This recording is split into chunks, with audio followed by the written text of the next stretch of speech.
10th class biology में एक बार आपका पुनः हार्दिक अभिनंदन। हमने आपको जैव प्रक्रम के बारे में बताया था और ये बताया था पोषण, श्वसन, उत्सर्जन, परिवहन, समन्वयन और नियंत्रण, ये सभी जैविक प्रक्रम हैं। इन जैविक प्रक्रम के द्वारा ही प्रत्येक जीवधारी के सभी जैविक प्रक्रियाएं संपन्न होती हैं। जैव प्रक्रम दो प्रकार के हमने बताया थे आपको, अपचयी और उपचयी। श्वसन एक अपचयी प्रक्रम है और इसमें क्या होता है, पेड़ पौधे भी श्वसन करते हैं और जीव जंतु भी श्वसन करते हैं। कल हमने आपको मनुष्य के श्वसन के बारे में बताया था। आज हम आपको अन्य जंतुओं के श्वसन के बारे में बताएंगे। आपको पता है कि जंतु एक कोशीय और बहुकोशिकीय होते हैं। मनुष्य एक बहुकोशिकीय जंतु है, इसलिए उसका श्वसन तंत्र काफ़ी कॉम्प्लिकेटेड है। उसके श्वसन तंत्र में फेफड़े मुख्य श्वसन अंग हैं, नासा, नासाद्वार, ग्रसनी, कंठ, ये सब क्या है, उसके श्वसन संबंधी सहायक अंग हैं। आज हमें बताना है एक कोशीय जंतुओं में श्वसन। जंतु गति करते हैं, घूमते फिरते हैं, अतः जंतुओं को ऊर्जा की अधिक आवश्यकता होती है। जंतुओं में श्वसन तंत्र अधिक प्रभावी होता है। जंतुओं में श्वसन के लिए विशेष अंग होते हैं। जंतुओं में गैसों के आदान प्रदान को श्वासोच्छ्वास ब्रीदिंग कहते हैं। हम सांस में ऑक्सीजन गैस लेते हैं और CO2 छोड़ते हैं। इस पूरी प्रक्रिया को हम ब्रीदिंग कहते हैं, श्वासोच्छ्वास। एक कोशीय जंतु जल में पाए जाते हैं। इनमें श्वसन के लिए विशेष अंग नहीं होते।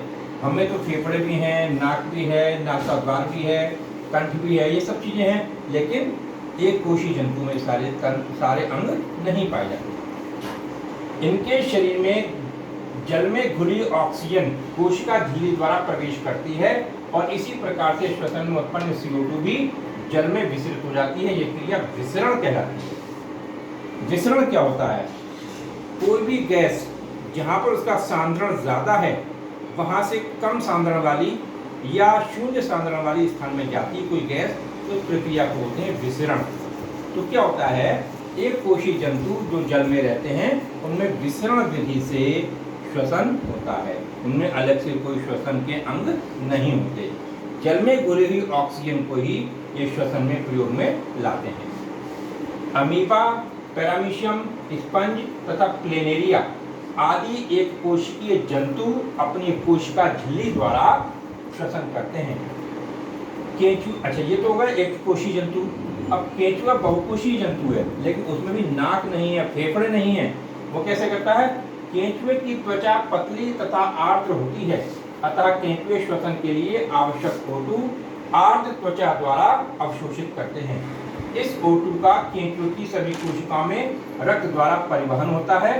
श्वसन में उत्पन्न CO2 रक्त द्वारा वापस आती है और त्वचा द्वारा शरीर से बाहर निकलती है। तो देखिए एक कोशीय जंतुओं में क्या था, विसरण विधि से श्वसन हुआ। केंचुए में क्या हुआ, उसकी स्किन से हो रहा है। उसकी स्किन हमेशा क्योंकि मिट्टी में रहता है, गीली मिट्टी में रहता है, मॉइस्ट रहती है, गीली रहती है और चिपचिपी रहती है, उसमें ऑक्सीजन जाती है और बाहर निकल जाती है त्वचा के माध्यम से ही। कोई दूसरा श्वसन अंग नहीं होता। जैसे केंचुए में होता है वैसे ही जोंक में भी होता है। जोंक तालाब में मिलता है या गीली मिट्टी में मिलता है, उसमें भी केंचुए की तरह ही श्वसन की प्रक्रिया संपन्न होती है। जलीय जंतु जैसे मछली, झींगा, घोंघा आदि में श्वसन के लिए गैसों का आदान प्रदान गिल्स या गलफड़ों द्वारा होता है। जैसे मनुष्य में फेफड़ों में होता है, मछलियों में गिल्स या गलफड़ों में होता है। मछली में सिर पर दोनों ओर गिल्स होते हैं। ये गिल्स बाहर दिखाई नहीं देते हैं, इनके ऊपर गिल कवच चढ़ा होता है। मछलियां जल में घुली ऑक्सीजन का प्रयोग श्वसन के लिए करती हैं। जब मछली श्वासोच्छ्वास के लिए जल को अपने मुंह में लेती हैं तो इसके गिल्स फूल जाते हैं और ऑक्सीजन शरीर में प्रवेश कर जाती है, जहां इस ऑक्सीजन को रुधिर ले लेता है। श्वसन में उत्पन्न CO2 कार्बन डाइऑक्साइड रुधिर द्वारा गिल्स में आती है और आसपास के जल में विसरित हो जाती है। तो कहने का मतलब ये है जितने भी जलीय जीव जंतु हैं, एक्वाटिक ऑर्गेनिज्म हैं, ये जल में घुली हुई ऑक्सीजन को अपने गलफड़ों के द्वारा, गिल्स के द्वारा इंटेक करती हैं और उसी के द्वारा बाहर निकालती हैं। खास बात नहीं है, मछलियों या दूसरे जलीय जंतुओं में श्वसन के लिए फेफड़े नहीं होते।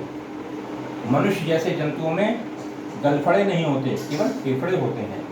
लेकिन उभयचर जंतु जैसे मेढक जल में भी रहता है और थल में भी रहता है, तो ये अपने स्किन द्वारा भी, त्वचा द्वारा भी श्वसन करता है और फेफड़ों के द्वारा भी श्वसन करता है।